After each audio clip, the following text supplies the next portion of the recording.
Assalomu alaykum, hurmatli talabalar va tomoshabinlar. Demak, yana darsimizni boshladik. Bu ikkinchi darsimiz.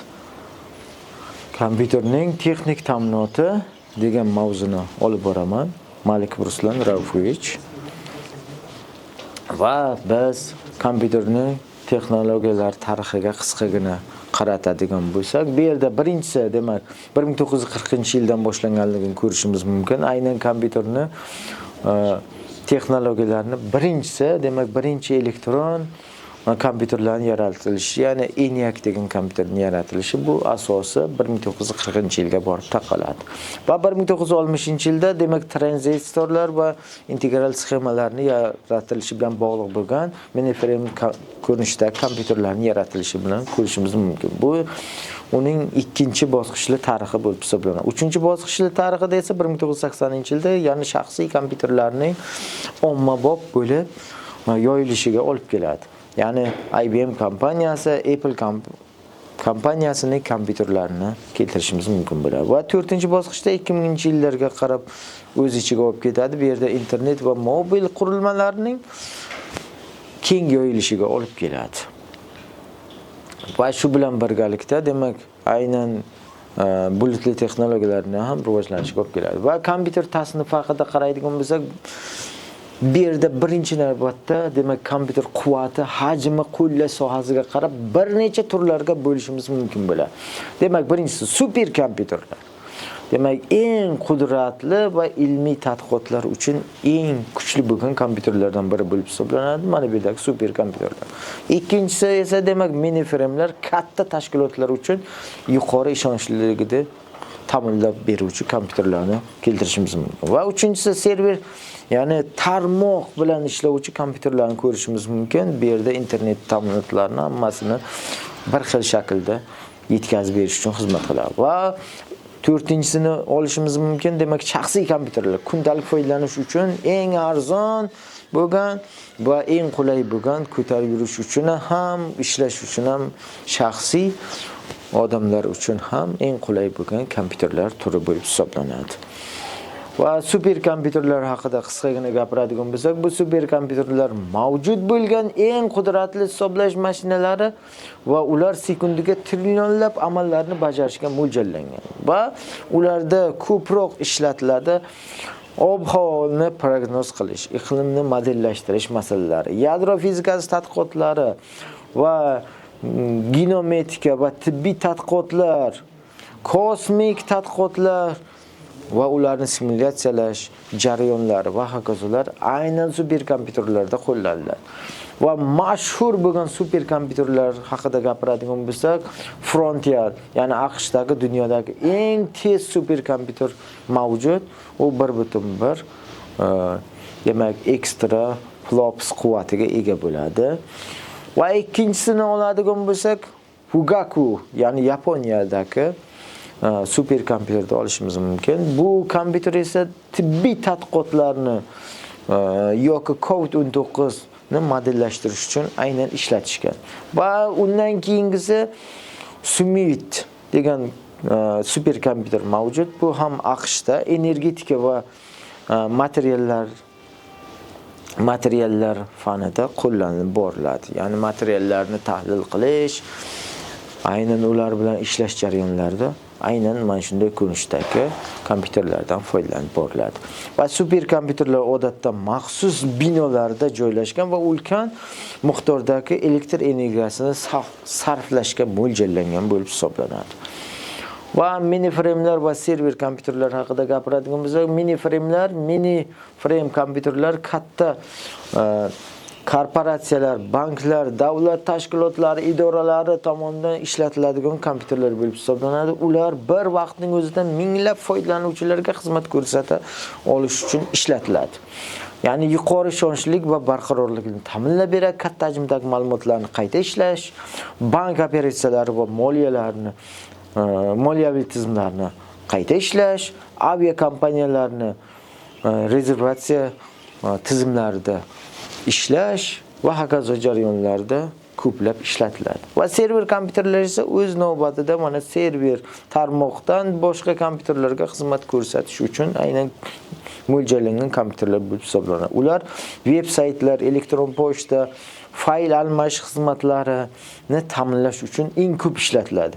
Ya'ni bu yerda web server, ya'ni veb saytlarni joylashtirish uchun, web fayl server ma'lumotlarni saqlash uchun, elektron pochta, ya'ni pochta serveri, email xizmatlarini amalga oshirish uchun, ma'lumotlar bazasini saqlash uchun ham aynan server kompyuter ishlatiladi. Va shaxsiy kompyuterlar haqida gapiradigan bo'lsak, demak birinchisi shaxsiy kompyuterlar bu qisqaginasiga personal kompyuter deb hisoblanadi. Bir foydalanuvchi tomonidan ishlatiladigan kompyuter bo'lib hisoblanadi. Demak, buning turlari haqida gapiradigan bo'lsak, demak birinchisi stol ustidagi joylashgan kompyuter bo'lib hisoblanadi. Bu uy va ofislarda ko'p ishlatiladigan kompyuter. Va ikkinchisi notebooklar, laptoplar. U esa bitta korpusga joylashtirilgan va yo'lda olib yurishga mo'ljallangan bo'lgan kompyuter bo'lib hisoblanadi. Ko'pinchalik ishlatiladi va planshet, demak sensor ekranga ega va yengil va ishlash qulay bo'lgan kompyuter turi bo'lib hisoblanadi. Va keyingisi demak ishchi stansiyalar, demak bu yerda ishlatiladi. Demak professional grafika va muhandislik ishlari uchun mo'ljallangan kuchli kompyuter bo'lib hisoblanadi. Uni turlaridan bittasi.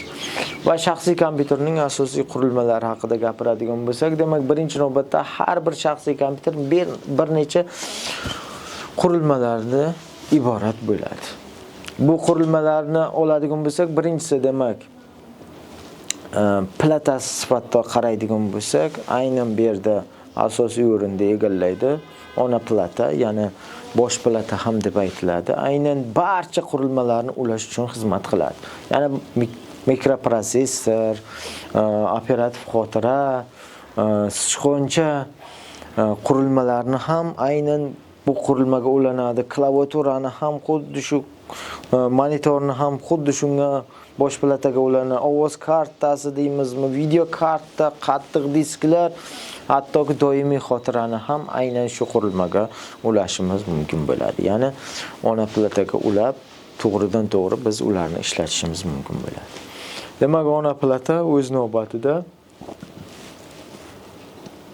nima degan savolga javob berib ketamiz. Ona plata o'zi nima vazifani bajaradi? Demak, kompyuterning asosiy elektron platasi bo'lib, barcha qurilmalarni unga ulash uchun xizmat qiladi.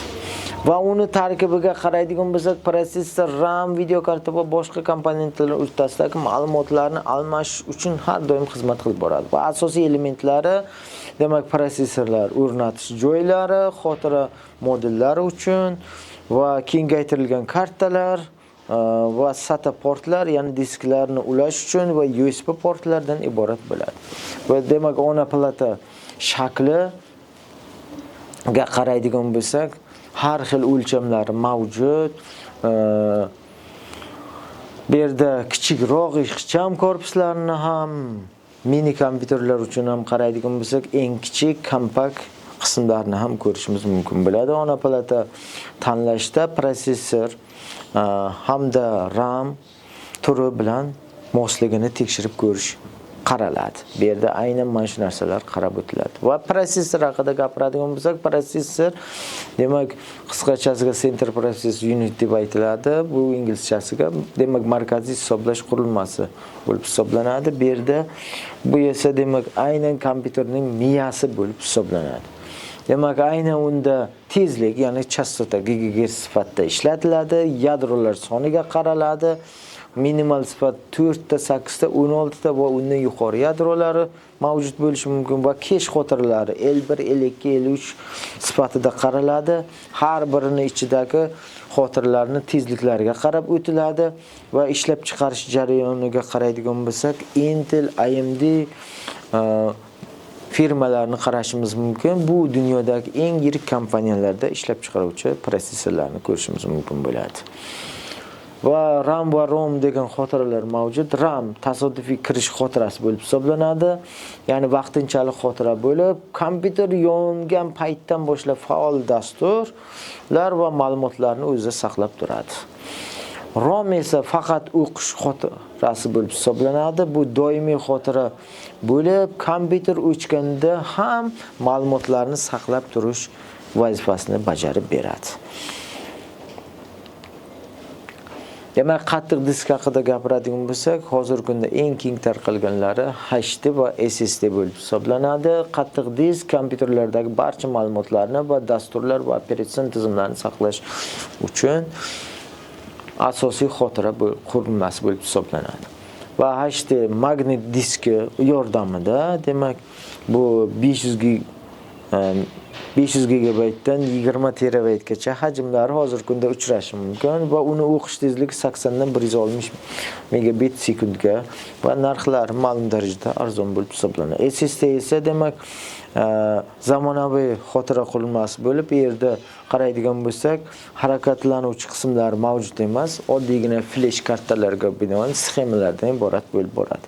Va 128 gigabaytdan boshlab 8 terabayt hajmdagilari hozirgi kunda ma'lum va o'qish tezligi esa 500 dan 7000 megabayt sekundiga taqdim qilib boradi. Ma'lumotni o'qish tezligi va uzoq umr, ma'lum darajada uzoq umr ba'zida ko'rishi mumkin, ba'zida ko'rmasligi mumkin. Bu jarayon esa aynan siz olib ishlatadigan qurilmaga bog'liq bo'lib hisoblanadi. Aynan shu jarayonlarga bog'liq. Demak, video karta va OS kartasi haqida gapiradigan bo'lsak, video karta. Demak, video karta ekrandagi tasvirlarni qayta ishlash va ko'rsatish uchun xizmat qilib boradi. OS kartasi esa demak, ovoz kartasi raqamli signallar analogli ovozlarga va aksincha demak, ovozlarni aynan raqamli ko'rinishga o'tkazib berish uchun xizmat qilib boradi. Demak, zamonaviy ona platada integratsiya sifatida ovoz kartasi ham avtomatik ravishda o'zida qo'tilgan holatda chiqarib boriladi. Va monitor, klaviatura va sichqoncha haqida gapiradigan bo'lsak, demak, monitor kompyuterning asosiy chiquvchi qurilmasi bo'lib hisoblanadi. Bu yerda video kartadan kelgan axborotlarni barchasini ko'rsatish vazifasini bajarib beradi. Va ularning o'lchamlari har xil ko'rinishda bo'ladi. Ularda hozirgi kundagida 60 dan 360 Hzgacha yangilanish imkoniyatini berib boradi. Klaviaturaga qaraydigan bo'lsak, demak, klaviatura bu matnlarni va buyruqlarni kiritish uchun asosiy qurilma bo'lib hisoblanadi.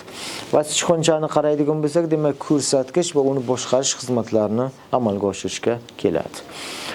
Va periferik qurilmalar haqida gapiradigan bo'lsak, demak, periferik qurilmalar kompyuterga qo'shimcha ulanadigan va uning funksional qismlarini oshirish uchun xizmat qiluvchi qurilmalar bo'lib hisoblanadi. Bu yerda birinchisi bu printerlarning turlari hozirgi kunda bir necha turlarga bo'linadi.